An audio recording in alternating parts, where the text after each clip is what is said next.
Hi guys, welcome to For Your Reference. We have a very, very special bonus episode for you guys, and it's one of our first collaborations, and it's our first collaboration on our actual podcast. So we're very excited. That's very special. Very special. So you've got your regular, hopefully still loving host, Katie. And OT. And we've got a very special guest. Would you like to introduce yourself? Hey, name's Christian Garcia, co-host of Nerds with Friends podcast. Hey, and I think we're a bit nerd and friends. It's kind of culminating all together. Yeah, just let it happen. It's a thing. Just let it happen. All right, yeah. So if any of you guys have tuned into our Game of Thrones episode that we did a couple of weeks ago, I did say verbatim that we weren't going to do an episode by episode, but you know, we got to go where the cool kids are. We got to talk about what the kids are talking about. And there's been quite a lot of buzz with the last season of Game of Thrones. Yeah, there has. So before we actually even talk about the most recent episode of Game of Thrones, I just wanted to touch on the change.org petition. Christian, are you aware of this petition? Where they're trying to get them to change the writers and change the episodes. Yeah. Do you want to give us your hot takes on this? I have so much to say. I don't think... I'm trying to gather my words. So I think I understand that people are passionate and they're in their feels. I have my feelings, but I don't think anyone should ever try to dictate a storyteller how to tell their stories. Yeah. That being said, it's not the two guys who are running the series on HBO. I always forget their names. I think one's named Dan. Yeah, and I believe Martin actually told them the ending. So it's actually George R.R. Martin's ending. So, I mean, if people are having feelings, stop watching, but to try to get them to change it, like... That's when you go into the territories of Bandersnatch, Black Mirror. Yeah, exactly, right? And that would be the worst Game of Thrones ever. Imagine having to choose what people would do at every stage. Like, no one wants that. It's happened. This is how it was planned from ages ago, and just accept it and go on. Yeah, it's just, if you feel that strongly, just stop watching. But don't try to get them to change it. It is what it is. And I've had many discussions with a lot of people, and I don't know if you guys have talked about like the foreshadowing of it, but they've kind of been hinting at it for a little bit. Yeah. And particularly this season. Exactly. And I literally just started watching because OT entrapped me, and he told me that this was the last season without mentioning that there are prequels. So we're going to court for that. Don't you worry. But yeah, after 70 hours, I still don't understand what the big whoop is about Daenerys. And, feel free to listen to our Game of Thrones episode if you haven't heard it. But it was quite clear that she wasn't a leader, or she wasn't the leader that people thought she was. I think people just got caught up in the frivolity of the dragons and all the fire and all the fanfare. Right. And I mean, if you go back to even season 1, when Khal Drogo burned her brother's, melted his face off, she didn't really react too much to it. She kept a very straight face. And granted, he was a terrible fucking person who totally deserved it, but it was still her brother. And she just kept a straight face, just never showed any remorse for that at all. True. And it's just because I didn't really think that much. Well, I didn't think too much about Daenerys as a character. I don't know why that is, but Katie was just so adamant of how bad a person she is from the get-go, and brought up points that I really didn't think about that much. I'd love to hear Yeah, it. tell us. It's essentially, she's, like I said in our Game of Thrones episode, she's the UN in its worst non-functioning form. You know, her presence there makes you believe something's going to happen, but she doesn't genuinely do anything. It's all essentially empty gestures. She goes into towns that she doesn't understand the context. She doesn't understand the social structure. And she, in her words, frees the slaves, but she doesn't, facilitate a structure for them to be able to thrive, for them to have livelihood.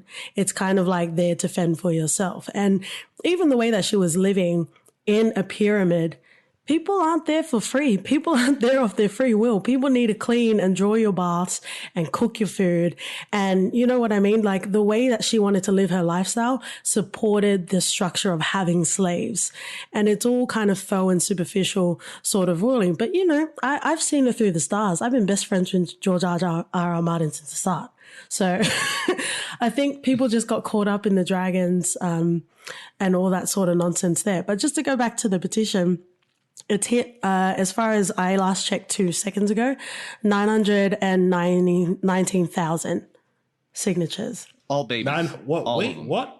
Babies. 919,000. So they're pretty much going to hit the 1 million mark. See, man, this is, guys who's listening, and if you're one of the ones who are upset, fan fiction. You can go and write your own story, post it up, have people read it. I don't know. It's just everyone's just being a big baby about it. I just think anyone who didn't see it coming just really wasn't paying attention at all. I'll say this: it was a hard turn on this season, but there have been hints about it throughout the whole time. She killed all the leaders of the Dothraki. Did not care. Didn't bat an eyelash. Granted, they weren't the greatest of people. Mm-hmm. There's just been so many hints. Even the names are. I won't take credit for this, but it was something that I read that I felt was like a really great hint. So the 3 dragons' names: Drogon for Khal Drogo, Rhaegal, who was her Jon's dad, and Viserion, who was her evil brother. Viserion was the one who got turned by the White Walkers and attacked her, just like her brother. He was evil, mm-hmm. Rhaegal was the sensitive one, and he was the one who got taken down. And sorry, spoilers if anyone hasn't seen it, by the Greyjoy. And he was the compassion. So when he went, her compassion went. And who was left? Drogon. And what was he? A fucking murdering. Khal Drogo did not give a shit. He just murdered. So I mean, anyone who just wasn't really paying attention, if they're that upset. Be in your feels, but fan fiction, guys. Just write some fan fiction. Yeah, and then I think he was just a normal guy, the guy that started the petition, and then he recently put an update, essentially backtracking and being like, I know nothing's going to come out of this petition. And spoiler alert, too long didn't read. Essentially, nothing tangible has come out of this petition. And he was kind of saying, I appreciate all of the work of the writers and blah, blah, blah. I was like, really, dude? You just... So you're going to stir the shit and then after be like, it's okay. Smoke bomb. I didn't get people. And I do understand that people need an escape, but I think at the same time, as much as you love something, you don't own it. You don't own the show. And it's kind of a privilege to be able to step into a world, however problematic or however. That was. Yep. Beautifully said. 100%. Thank you. I am the wordsmith of the town. There's not much else I can do except for being a bar maiden, but that's another story. But really, we're immersed in a world that we don't really set up the structures for that. And, a lot of the time, within our podcast, a lot of the qualms that I have with things we watch is not having a cohesive sort of story, right? But even in that, I accept whatever it is for whatever it is. As much as I wouldn't rank Game of Thrones as one of my favorite shows, there are so many elements that get me giddy, and there's so much character development that you can unpack, for everything that it is. There are good parts and bad parts. And, if things don't go a certain way, you kind of just need to accept it for what it is. Even if we're talking about terrible ex machinas like Martha with Batman and Superman, there's nothing we can do about that. So Game of Thrones not your favorite show? No. Oh, Okay, I'm out. Cut me out. No, just kidding. Well, you've got OTR Ahmad in here. He'll help you. so going back to the last episode, or episode 7, right? Episode 5. 5, yeah. So we see that it starts off with Varys, and we love Varys. Varys has been throughout the whole show, more or less so the most recent seasons, because we also know that he's had problems with the way his character was written in the later episodes that he didn't really accept. See, my thing with him is like he's the master of whispers and the master of spies, but he didn't see that coming. Like, come on, he must have known a little bit. Like, you didn't. He has not survived that long because he's an idiot. He must have had some idea, but they had to cut him out. I get it. Yeah, I think we all knew that the writing was on the wall for Varys. But what I did appreciate, if you contrast his, as you want to call, nemesis, Baelish, they were both feeding their own self-interest. But I guess on some point you could argue that Varys had more of a virtuous self-interest because it wasn't necessarily about him. As deluded as he might have been, he believed that he was helping the greater good. Baelish was all about himself. Word. And the fact that they didn't even give him an opportunity to react to Baelish dying, like it just didn't happen. The two of them were nemesis from the get-go. And his passing was just washed out as if, Baelish never existed at all. I was reading that there was a scene that got cut out when the whole Arya and Sansa beef was going on, that they were actually, ready to take each other out. And it wasn't until Sansa spoke to Bran. He's like, oh shit, I got like a human fucking recorder over here that reads all of history. So there's a scene where she speaks to him and he basically lays out everything what's going on. And so that's how Sansa and Arya plot against Littlefinger. And to me, it's like, why would you cut that out? That would have been a great scene, but I guess they figured it was said without being said. I don't know.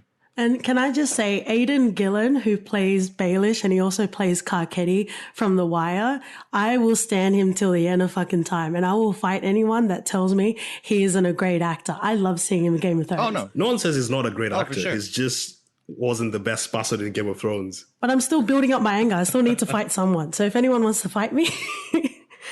Well, the thing is, like, I would say that's the test of a true great actor. Like, if you can really hate the person, it's like they fucking sold that part.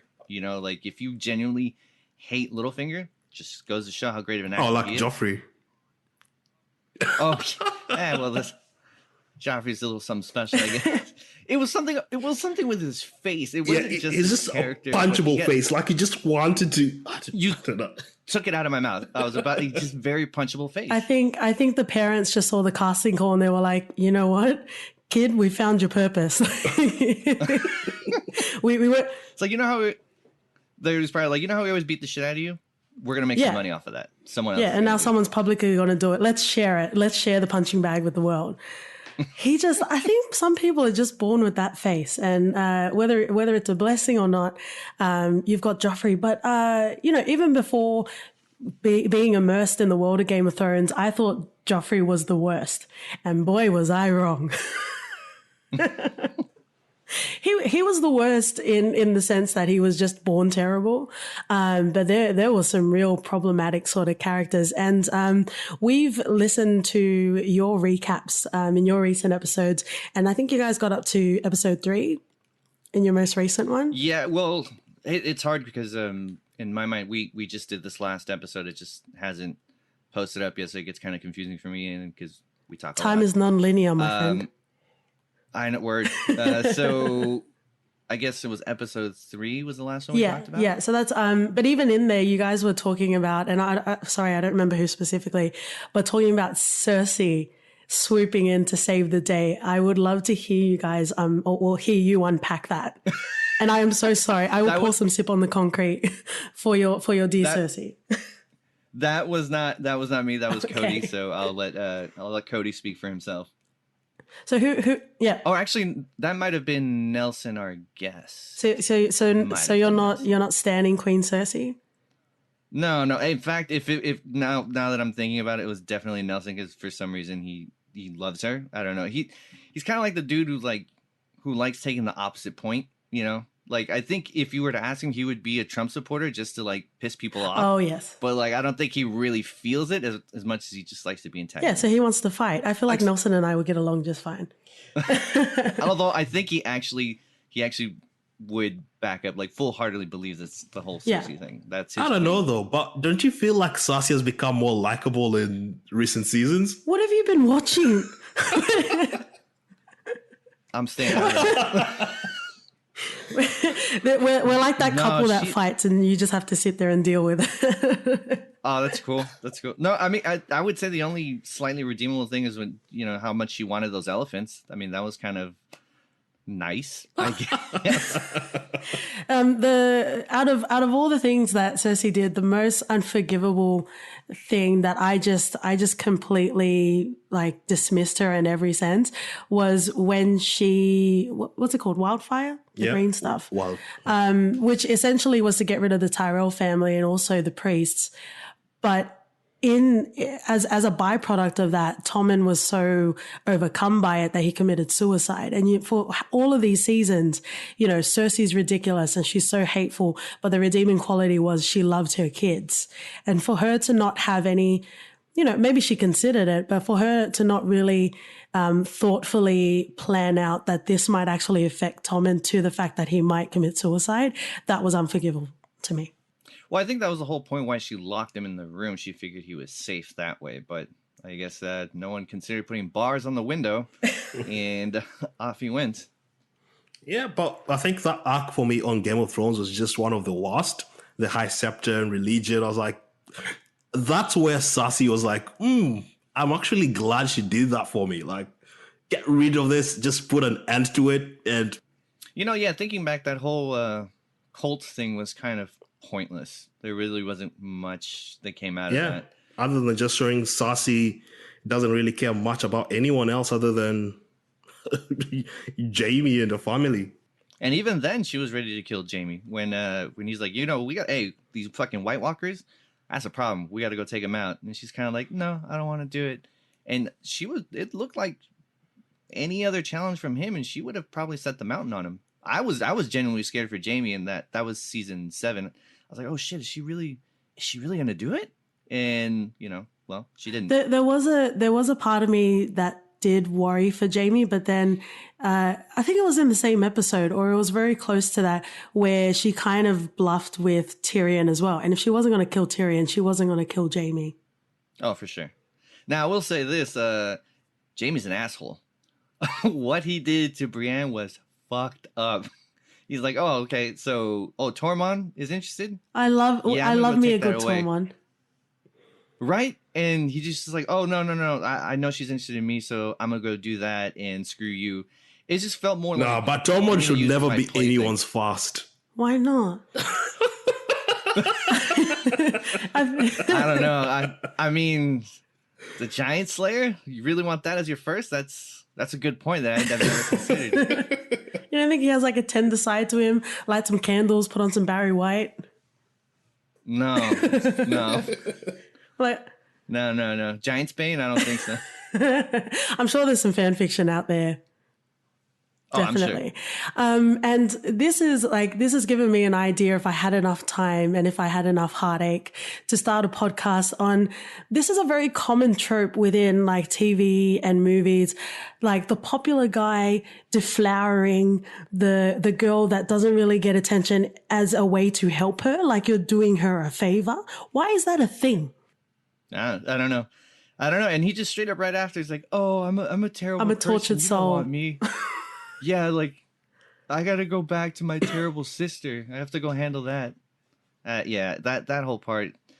It's like, man, what a dick. Like, he could have just left and gone to Cersei. You know, he didn't have to do that to her. Do you think after he fought the Greyjoy, the uncle, Euron, after he fought Euron Yes. Greyjoy and he had a fatal wound, so he wasn't really going to last much longer, as far as we know, but there are rumors, right? So after he pretty much got that fatal wound, do you think he went back to Cersei because he knew that there wasn't any semblance of him living? So he was like, okay, let me just die with my sister. Or you think he did that as a true act of love? No, I think in his mind they were going to escape. I mean, he saw the dinghy, and he it was so much, he cared so much about Cersei that when he saw a fuckboy Greyjoy, he was just like, hey, we got to go help Cersei. Like, he didn't even care that it was like him. He just wanted to get to her. So no, I think in his mind he thought he was going to survive. What I would have loved to have seen, because I don't think Cersei suffered enough, is I thought that he was gonna rescue her. They were gonna get to the dinghy. They were gonna take off into the water, and in the water he was going to die. And then Cersei would have been truly alone with no one. And I just figured, oh, that would have been such a great, sad, tragic ending for her.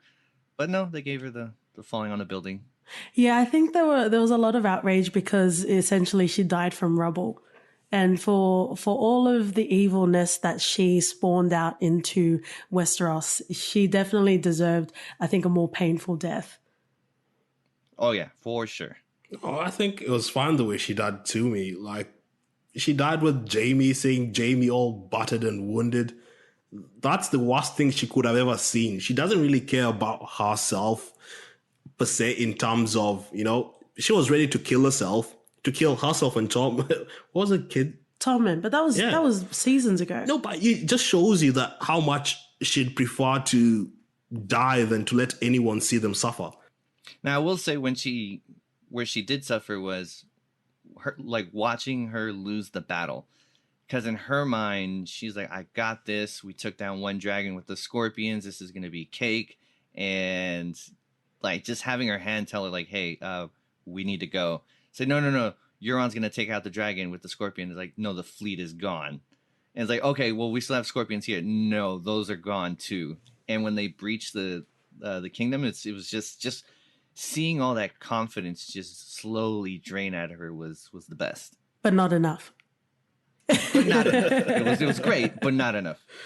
I know a lot of people had these theories before even the season started, how they wanted Arya or Sansa to be the one to kill Cersei. And I think that's one of the things that drove the petitions, like, oh, our theories are wrong and we didn't get what we wanted. Yeah. Like, yeah, babies. They're just babies. You know what? And like, it's I guarantee you those are all Americans. Those are definitely all Americans. You said petition. People are it's true. People are just very soft here. It's just, that's the show. Get over it. There's going to be more shows. There's going to be spin-offs. We're still going to get great stuff. Is there anything else to capture off about Cersei and Jamie? Because we've got other characters that we should probably capture off from the last episode. Not that I can think of. I think that's fine. Let's circle back to Daenerys. So there came a pivotal point in the battle where the Lannister army surrendered. And that would be the time to, grant amnesty and move on maybe not in a happy sort of world, but, move forward in ways of how to live better together. And what did old Daenerys do? Dracarys. Rampage! She went on a bloody path of rampage. Well, so I guess I'll play devil's advocate. I mean, she did see, like, I forget her name. Sunday. Yeah, she was the most beautiful one of all. Like, she saw her beheaded. Jorah's dead. Half of her first people, the horse guys, Dothraki gone. The Unsullied, half of them gone, and Jon doesn't want to fuck her anymore. Yeah, I mean, that was one of the parts where I thought it sold her character a little short, where she tries to kiss him and he pulls away. That's his right, he's like, hey, consent is very important. Yes. And when she says, okay, if it won't be love, then fear. It's like, really? Because you didn't get the dude, like, now. But I will just chalk it up to all her advisors dying, and everyone was turning on her. I mean, Varys was trying to poison her. Like, her paranoia was accurate. So I can understand seeing like, all right, I'm gonna wreck some shit. You know? But that's the thing. Tyrion, for being smart and seeing shit throughout the whole season, throughout the Yeah. whole series of Game of Thrones, could not see Daenerys being a loose end at this point. I chalk it up to the same thing as John is blind loyalty. I think he was blind. He was seeing what he But wanted. not even like is the way that I admired, and Tyrion's one of my favorite characters, like even in any sort of TV show. With Tyrion, he was always where the truth was, and he even betrayed his own family because what they were doing was fucked up, right? So for someone that has such a high standard of morality in his distorted sort of morality, but for someone that would follow the truth and where things make sense, it didn't do that. It didn't make sense that he would follow Daenerys even in her spiraling into insanity. No, yeah. I would just. I mean, I agree, but I guess in order for me to buy it, it's just that he was completely loyal to her and he wanted it to work. I guess so, but And I'd expect that from Jon Snow because I've not really expected much from him throughout the whole thing. But Tyrion just had a different level to him, a different sort of intellect that he was a couple of steps ahead of everyone else. well, and they kind of hinted at, yes, he's very intelligent, but he's human. He makes mistakes. I mean, like with the whole the exchange with him and Sansa, you know, he's like, you believed Cersei that she would help. Like, I thought you were the cleverest man in all the realms. So I think he believed because of her love for her children that she would help out. But you know, he was wrong. I mean, he's not perfect. He's right most of the time, but you know, those are just, he made two mistakes and they were really, really big ones. Something that I thought was that just doesn't make mathematical sense to me is there's been 5 episodes, right? So let's just say generously there's been like 6 hours worth. Or even the last 3 episodes of season 7, because nothing happened in those last 3 episodes. I feel like the pacing is really weird because all of this sort of undoing and all of this turning against Daenerys it seems like it's all happening quite quickly. And it all needs to like wrap up quite soon, even though there's been big stretches of the long night, if you will. Well, the pacing changed when they ran out of George's material. When it was George's material, it was all very character-based, character-driven, character growth. I mean, if you go back and watch season 1, how much fighting and action was there? There wasn't really a whole lot. So I think when they ran out of his great material and they started to, you know, wing it on their own, it changed the pace a lot. You know, we get the whole traveling from one side of the realm to the other in like, you know, I don't know, a couple hours, like with the whole when John and the crew is stuck behind the wall and Daenerys flew with her dragon and she got there really fast. I just think pacing changed when they ran out of the book material. Yeah, that makes sense. I appreciate the bookish sort of context we're getting from you. But even okay, so let's go back to Jon Snow, who really doesn't interest me at all. Like, I don't need an upgrade in my software. He has integrity. He's very loyal, but that also makes him very boring. Like, I've said this before. You can name him bastard number 1, and I would just keep on moving. Like, I wouldn't, I wouldn't bat an eyelash. But for him to be a Targaryen, do you think in any sort of way that informs how things are going to end, or do you think it was just a nice twist to have?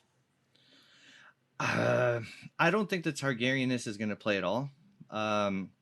If you read the books, and I'm forgetting her name, but his stepmother, or I guess step aunt, who hated him, Catelyn?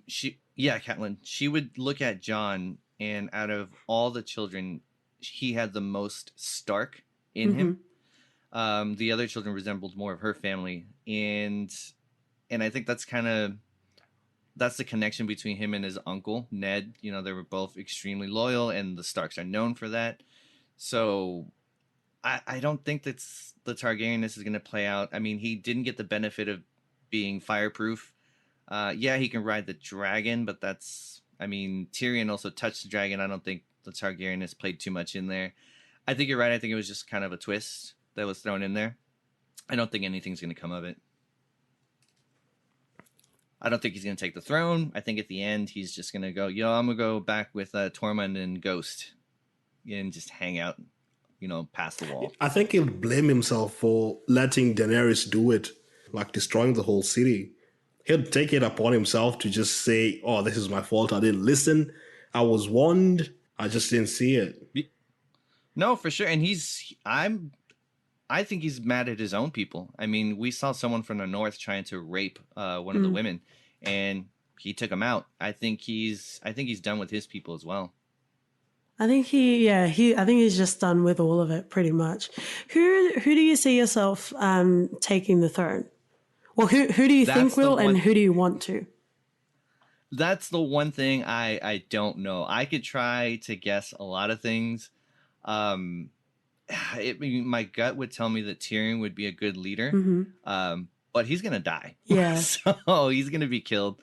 I don't know, to be completely honest. I don't think Jon's gonna take it. I don't know. And sometimes it's not. Sometimes it's nice to not have a presumption of who it's going to be, because then you can just enjoy the journey. All I will say is that people are going to be pissed off, regardless of what's going to happen. People are going to be mad and probably have another. Well, petition. If it's Bran, I will be jumping on that petition. You'll see me at the top of the list. No, I think he'll probably three-eyed Raven the dragon. I think it's going to have a scene where Daenerys is going to try to Dracarys Jon, and either Arya is going to kill her or Bran is going to take over the dragon and prevent it. I think either Arya is going to kill Daenerys right before she tries to Dracarys Jon, or that Bran is going to take over the dragon and prevent it. I think that's... And obviously there's going to be a face-off between Jon and Grey Worm, and obviously Jon's going to win. Yeah. I did watch like a really brief interview with George R.R. Martin, and I think it was from years ago, but they were asking, who's someone that's hard to write for, because notoriously he says that Tyrion's one of his favorite sort of characters to write for. And he said that Bran is one of the hardest characters for him to write for, also because he's the youngest in Game of Thrones. And I think that makes a lot of sense. Yeah, I mean, I've been watching a couple of interviews with him, and I think he's kind of written himself in a corner, which is why he hasn't written any more of the books. I think he had ideas and plans that he wanted to do. Readers of the books and watchers of the show figured it out. So he's like, okay, I have to switch this, because he likes surprising people and catching people off guard. And I think because people were guessing accurately and correct, I think he's just kind of wrote himself into a corner. And I don't know. I don't even know if he's going to finish the books, to be honest. He might just leave them. Yeah, because I'm sure no one will miss those books or want those books. Well, I mean, he's an older guy. He's got 2 more books. Since the first book came out, it's been about 23 years. Oh, really? I mean, yeah. So, I mean, that's a long, long time. He's past the Dark Tower of Stephen King. So Stephen King was 22 years total, I believe. So Who knows? Well, I think it's always good to like let legends be legends, like let great things be great things. Like don't turn into J.K. Rowling and start making up things because you want to be relevant again. I could hear a lot of people getting mad. It's what I do. I'm all about the salaciousness. Hey, I love it. Go for it. Those comments weren't by me, by the way. Those were not sanctioned by Nerds. They were not endorsed. I don't want any of the Harry Potter fans coming. It's okay. I'm just waiting for our invite to your podcast. I know it's definitely going to ramp up now. No, yeah. For sure. You guys are welcome anytime. So, Oti, do you have any sort of envisionings of who's going to take the throne or who you want? I think Tyrion has to take the throne. I don't think he'll be killed. I think he will be.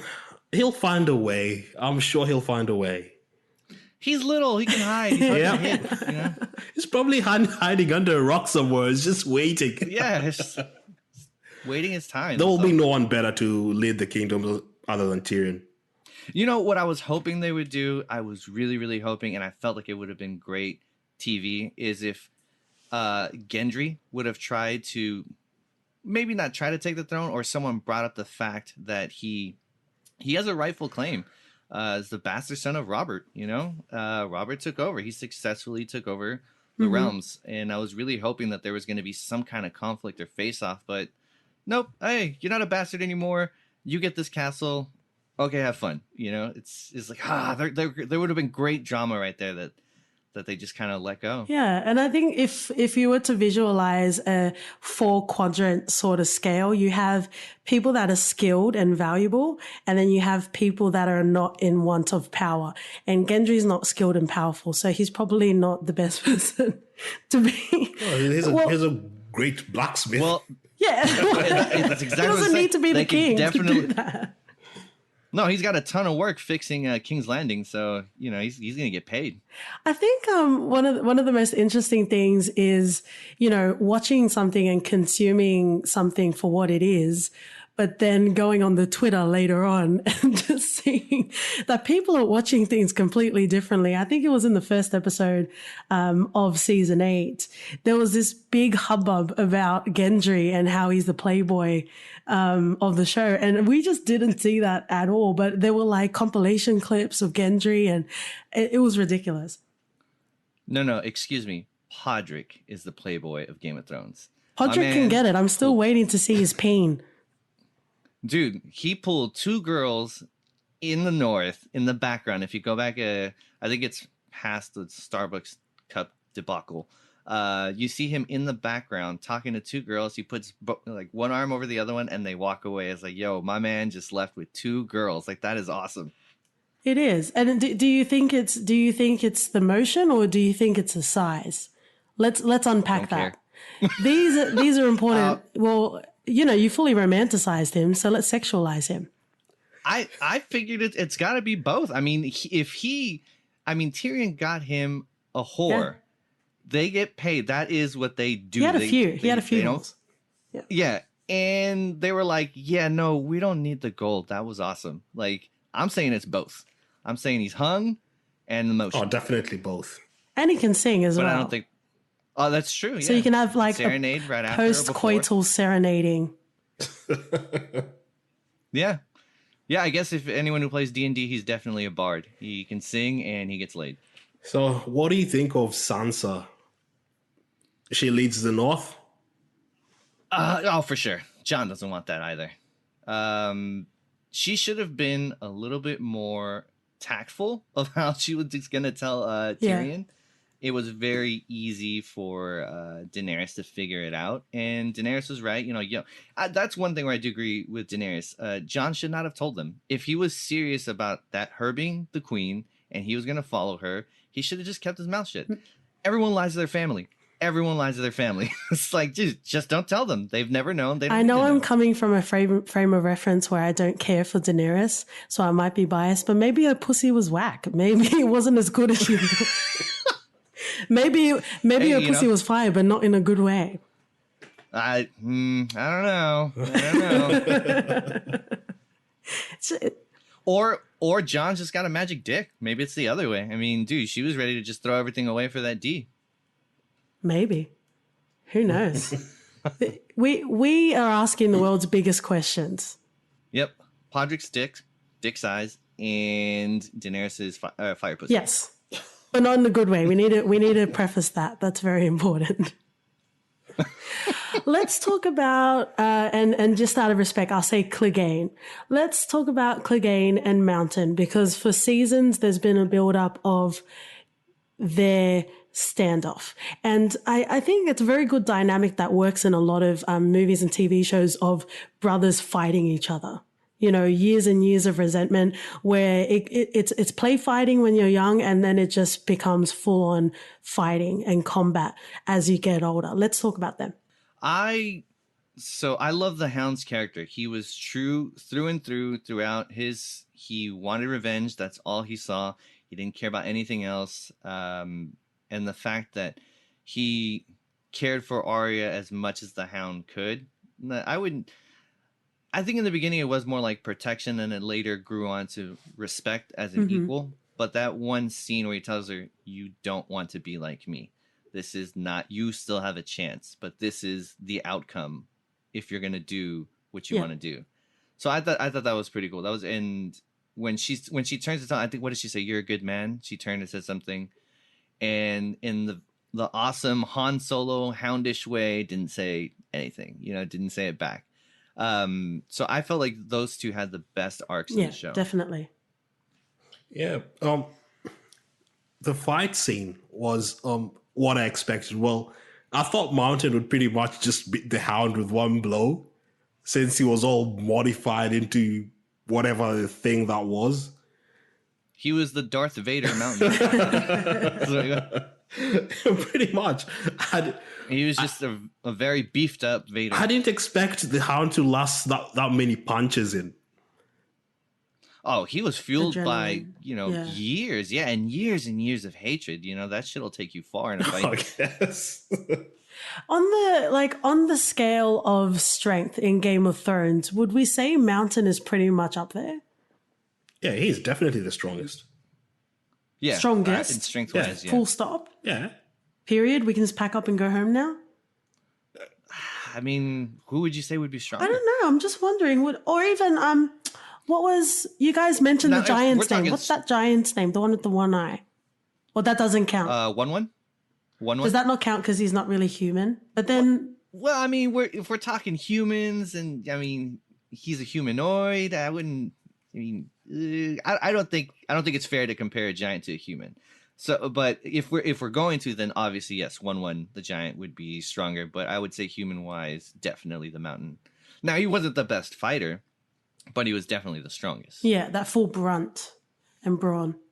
Yeah, although he showed a lot of skill in that last battle when the Hound was swinging his sword. I mean, you can see him like moving and dodging, and at one point he even kicks the sword. So I don't know if dying he grew some more skill. But yeah, he was showing some skilled sword fighting for sure. But the Mountain killed my Pedro Pascal, and I will never forgive the Mountain for that. Oh yeah, he was by far my favorite character. And that was the most irritating. That's one death scene I can't go back and rewatch. When he squishes his head, and like the scream he gives out just felt so real. It matched my scream when I was watching it. Well, it was pride. He killed himself, really. I mean, he had him dead to rights. All he had to do was just stay away. Just arm's length, bro. You had a spear. Like, you didn't need to be that close. He was a showman. He was, and I get it. He had him on the ground, and it was just, it's like, dude, all you had to do was just stay away. That's all you had to do. But yeah, that was really rough to watch. But any time I can see Pedro Pascal be a sexed up playboy, I'm here for. Fucking love him. Yeah, no, he was definitely one of the greater characters. Him and Tyrion are probably and Tormund, but Tormund because he's ridiculous. Yeah, and is that pretty much the end of Tormund? Are we never going to see him again now? I doubt it. Him and Ghost. If anyone should have started a petition, it was for Ghost leaving, and how Jon did Ghost nasty like that. Like, bro, you can't give him a hug. You can't go. Yeah, and that pet was him? shitty. Like, come on. Yeah, and I'm pretty sure Ghost has saved the day more than Jon Snow has. Oh, and the thing, and what was really irritating is the guys who fund the show were saying like, oh yeah, we don't have enough money. It was really hard to CG Ghost. But yet they went back and CGI'd and erased the Starbucks cup. Like, yo, you got erased Starbucks cup money, but we don't got Ghost money. Like, come on, guys. Like, that was. I was just about to mention that because someone in your podcast talked about the budget went all for the dragon and there wasn't enough for Ghost as well. So I appreciate the love you give to Ghost. Oh yeah, for sure. He was awesome. Yeah, and the books are very very wolf heavy too. I was holding out to see Nymeria come back. No, that seems like it's they never kind of going to closed happen. that, yeah, when she didn't really acknowledge Arya anymore. No, that wasn't Nymeria. Arya. Oh, who's Nymeria? Yeah. Sansa's one. No, like Arya's. No, Sansa's was Yeah. killed. Arya's was the one that she sent free. But the wolves are obviously a reflection of their spirits, and Arya is wild. She's not a dame or madam or lady. She doesn't do courts, and same thing with her wolf. She's wild, and she needs to be out running and murdering and eating things. Yeah, So, and I did shed a few tears throughout Game of Thrones, and 80% of it was about the dire wolves. yeah, they got it rough, and particularly Rob and his wolf. They got Man, done he's a pretty very nasty. forgettable character, though. Because I only recently started watching Game of Thrones, but OT's been watching Game of Thrones forever, and he didn't even pick up that he was in The Bodyguard. I'm just really bad at faces. I was watching The Bodyguard. I was like, oh, okay. He's like, oh, all these white people in the same movie. They all look alike. Again, you said it. Yeah, that's fine. I'll own it. That's fine. And then Katie comes over and is like, oh, that's Rob. I'm like, what do you mean? I think he's less recognizable than that drummer from Coldplay that was in Game of Thrones. Oh, no. What was it? The ginger you're talking about, right? No, not Ed Sheeran. The drummer of Coldplay was in The Red Wedding playing a drummer. Oh, really? Oh, it's a whole thing. I'll send you a link, dude. I had no idea. I don't know. All these white people say Well, we're not disagreeing with you. We're super PC around here. All the PC babies will love us. There we go. There's a soundbite right there. Okay, well, let's capture off. We're pretty much culminating to the end of Game of Thrones as we know it, because I'm always about hyperbole. And there's going to be one more episode left. Do you guys have any final thoughts? Is there anything that you want to say? Are there any characters that you feel didn't get enough love or got too much love, like Samwell? Just like, do you want to capture off final thoughts? Like, how many people died so Sam could survive, right? Thank you. So many people Thank saved you. his life.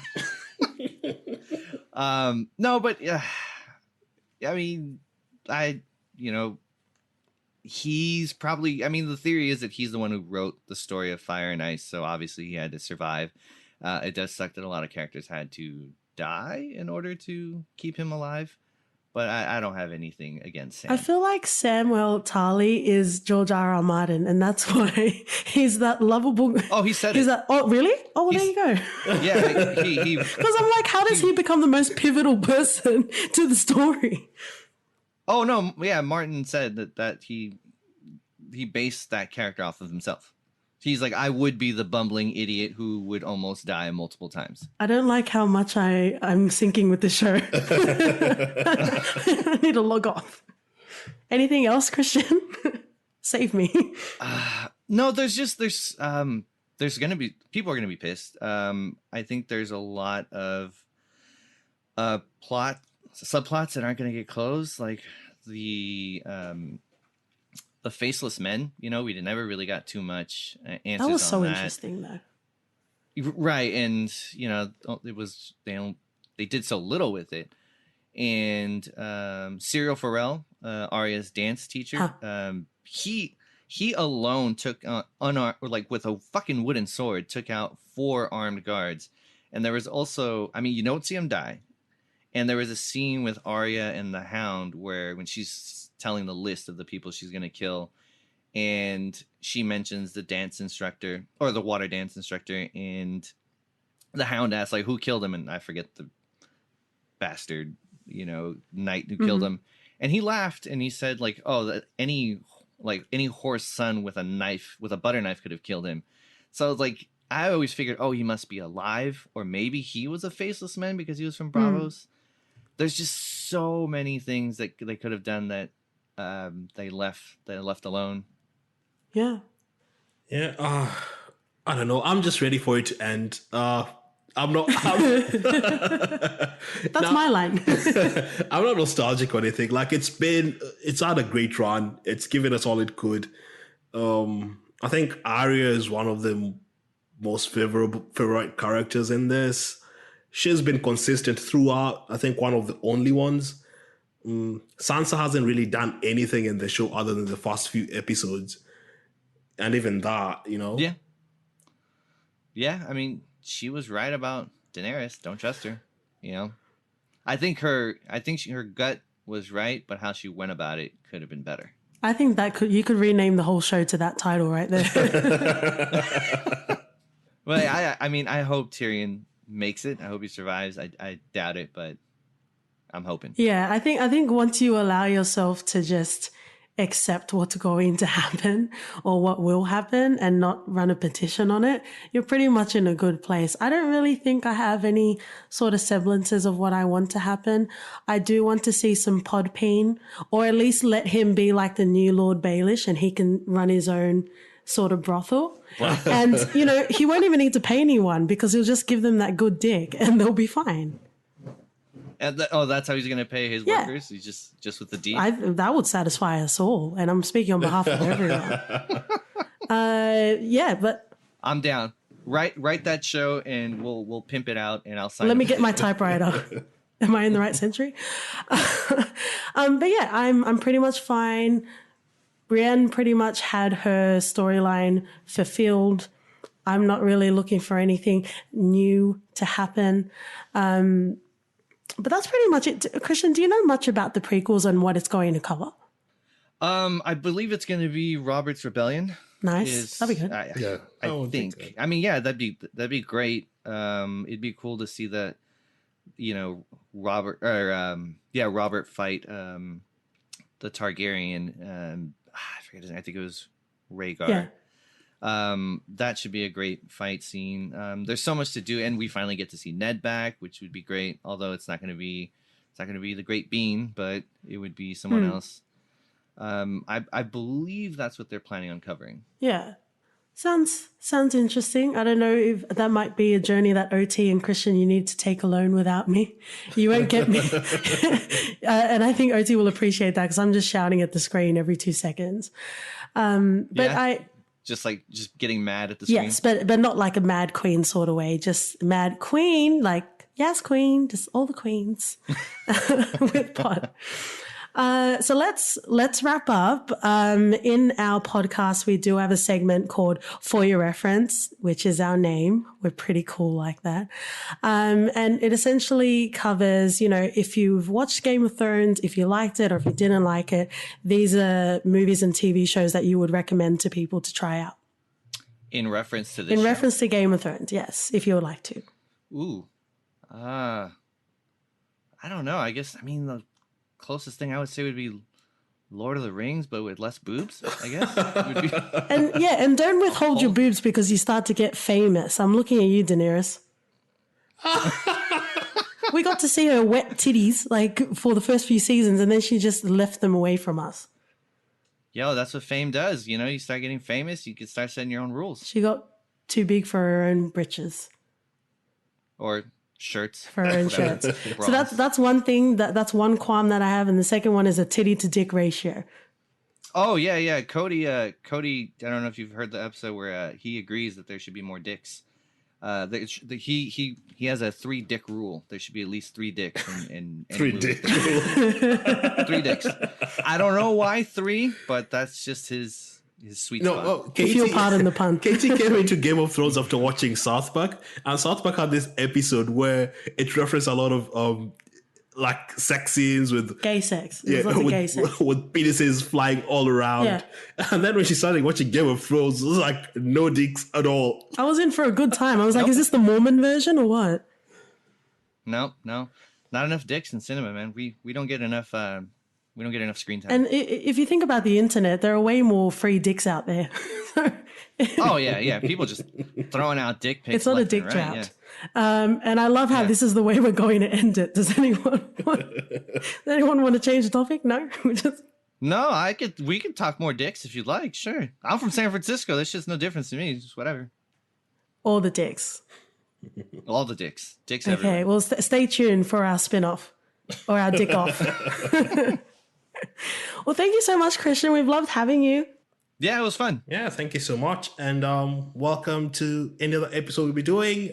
You've been really great. Thank you for having me. You guys are also welcome to come on whenever you guys like. Although we'll have to work on the time because it gets a little wacky with me being here in San Francisco. It's because we live in the future. There we go. Did you want to plug your socials or plug your podcast?